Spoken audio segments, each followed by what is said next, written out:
नमस्कार प्यारे बच्चों, मैं डॉक्टर अमित रंजन एक बार फिर से आप सबका अपने YouTube चैनल बीपीएससी जोन पर स्वागत करता हूं। पिछले वीडियो में हमने जो है रघुवीर सहाय की कविता अधिनायक की व्याख्या को देखा था। कविता आपके सामने है। इस वीडियो में मैं उससे जुड़े हुए क्वेश्चन आंसर सवालों को कराऊंगा। यह बिहार बोर्ड जो है क्लास 12 हिंदी दिगंत के अंतर्गत आपको पढ़ना है। हिंदी क्लास 12 दिगंत। तो आइए शुरू करते हैं। मेरे सामने क्वेश्चन पड़ा हुआ है, कविता आपके सामने यहाँ पर दिख रही है। मैं सवाल और उसका जवाब करूंगा। यहाँ पर सवाल है, हरचरना कौन है, उसकी क्या पहचान है। तो पिछली वीडियो में आपने देखा, अगर पिछला वीडियो आपने देखा होगा तो उसमें मैंने बताया था कि हरचरना कौन है। हरचरना जो है क्या है, आम आदमी का प्रतीक है। हरचरना आम आदमी का प्रतीक है। यह हरचरना कोई भी हो सकता है। स्कूल गया हुआ कोई फटेहाल छात्र हो सकता है, कोई मजदूर हो सकता है, कोई किसान हो सकता है। लेकिन इस कविता में यह मूलतः क्या है कि एक बदहाल गरीब लड़का है हरचरना, लेकिन वह एक प्रतीक है। ठीक है। इस सवाल इसका दूसरा खंड है, उसकी क्या पहचान है। तो उसकी पहचान है, इसमें हमने देखा था, जब हम अभी देख रहे हैं, फटा सुथन ना पहने जिसका गुण हरचरना गाता है। तो उसकी पहचान क्या है, उसकी पहचान है कि वह फटा सुथन्ना पहने हुए है, पुराने ढंग की ढीली ढाली हाफ पैंट पहने हुए है जो कि फटा हुआ है। यही उसकी पहचान है। वह एक गरीब छात्र है। अगला सवाल है, हरचरना जो है हरिचरण का तद्भव रूप है। कवि ने कविता में हरचरना को रखा है, हरिचरण को नहीं, क्यों।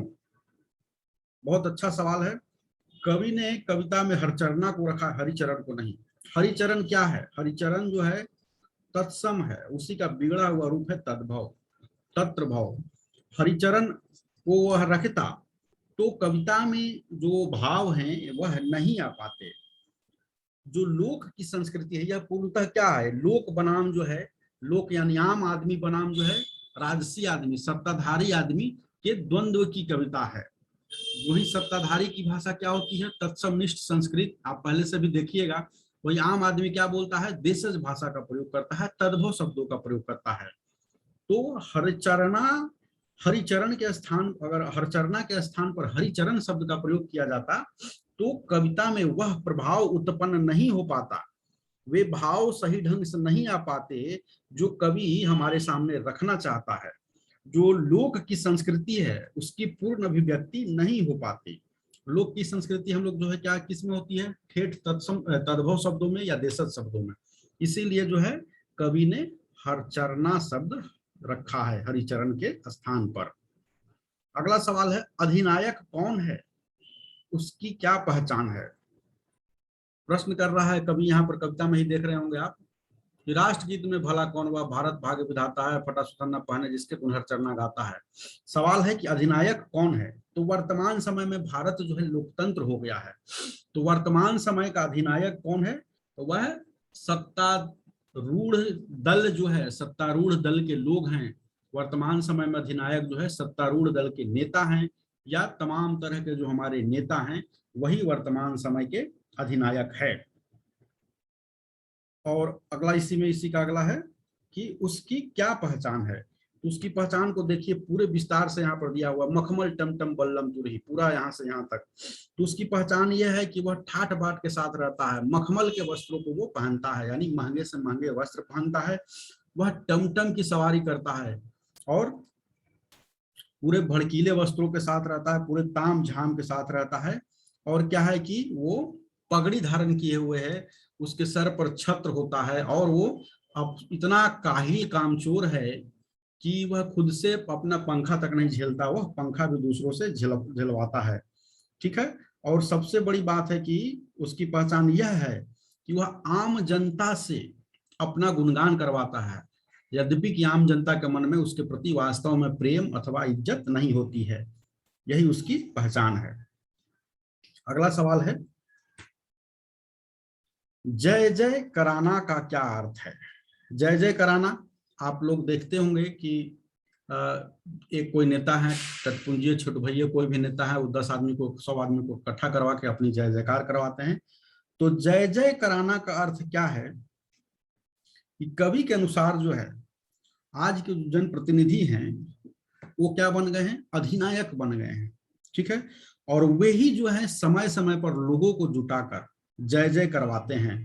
जय जय कराने का अर्थ यहाँ पर है कि अपनी जय जयकार करवाना, अपने प्रशंसा करवाना, अपनी खुशामद करवाना। जय जय कराने का अर्थ यही है, क्या? अपनी प्रशंसा करवाना, अपनी खुशामद करवाना आम जनता से, गरीब जनता से। अगला सवाल है, डरा हुआ मन बेमन जिसका बाजा रोज बजाता है। यहाँ बेमन का क्या अर्थ है? सवाल है यहाँ बेमन का क्या अर्थ है।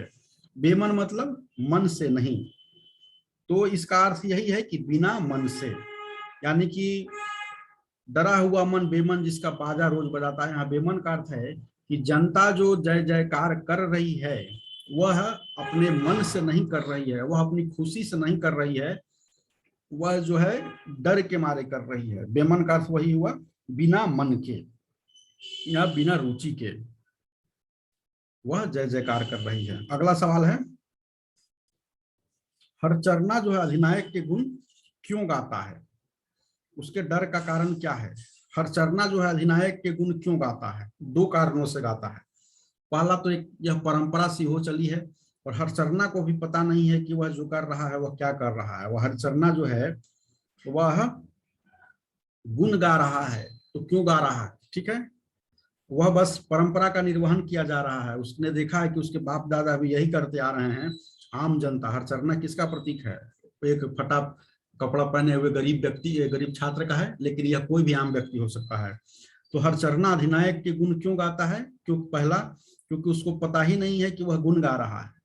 वह, उसे लग रहा है कि यही परंपरा है, उसने अपने बाप दादाओं को भी यही करते देखा है, इसीलिए वह ऐसा कर रहा है, वह परंपरा का निर्वहन कर रहा है। अगला सवाल है इसी में कि उसके डर का कारण क्या है? उसके डर का कारण क्या है कि जो उसकी सारी सुख सुविधाएं, उसका भविष्य जो है वह पूरी तरह से आज के नेताओं के ऊपर निर्भर है। जो हमारे शासक हैं वो क्या हैं? उसी के ऊपर उसका भविष्य निर्भर है। अगर वह उनकी जय जयकार नहीं करेगा तो उसे डर है कि उसकी सुख सुविधाएं छीन ली जाएंगी, जो उसे है आगे बढ़ने का मौका नहीं मिल पाएगा। तो उसके डर का कारण यही है। उसके डर का एक कारण यह भी है कि यह जो पूरी की पूरी परंपरा हमेशा से चली आ रही है, इसके खिलाफ यदि वह विद्रोह करेगा तो क्या है, वह दंड का भागी बनेगा। आम जनता अगर इसके खिलाफ विद्रोह करती है तो क्या उसे दंड मिलेगा। बाजा बजाना का क्या अर्थ है? देखिए अंतिम पंक्ति में यहाँ पर आता है, बाजा रोज बजाता है। बाजा बजाना का अर्थ क्या है?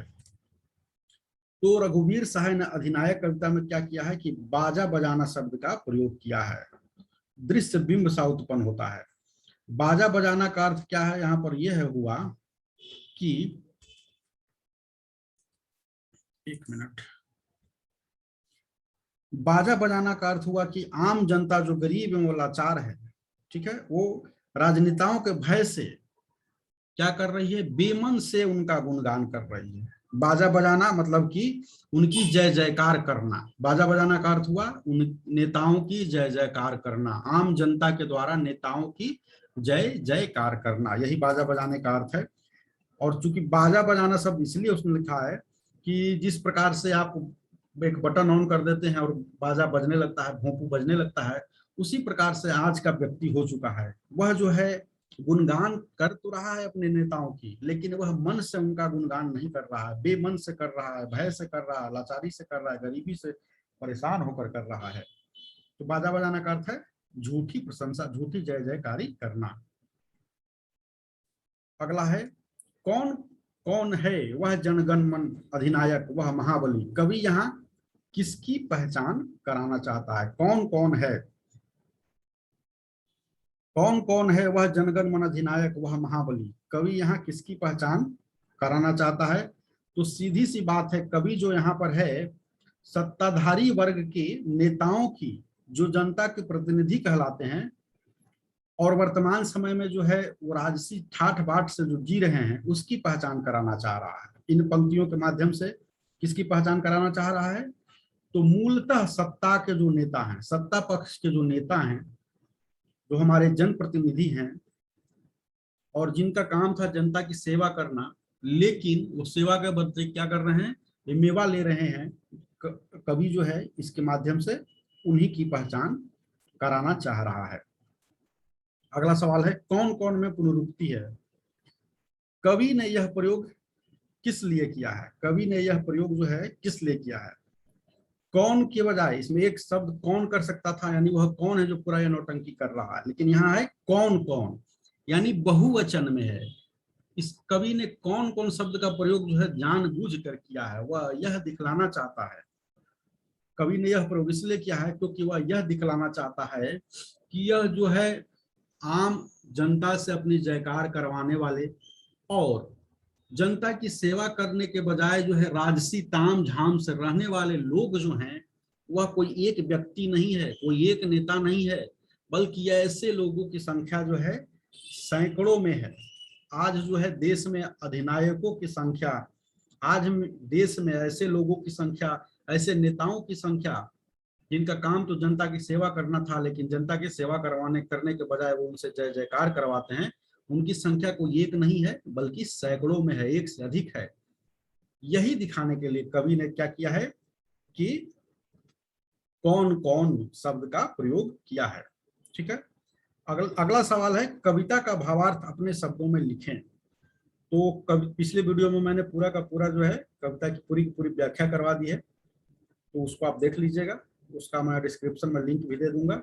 एक और सवाल है व्याख्या करें। पूरब पश्चिम से आते हैं नंगे पूछे नरकंकाल, सिंहासन पर बैठा उनके तमगे कौन लगाता है। इसकी भी व्याख्या मैंने पिछले वीडियो में करवा दी है, तो उससे आप देख लीजिएगा। तो हमने जो है हर अधिनायक कविता की पूरा क्वेश्चन आंसर हमने यहाँ पर देख लिया। इस वीडियो में बस इतना ही, आगे हम लोग किसी नए टॉपिक के साथ आएंगे, तो इसमें इतना ही। धन्यवाद।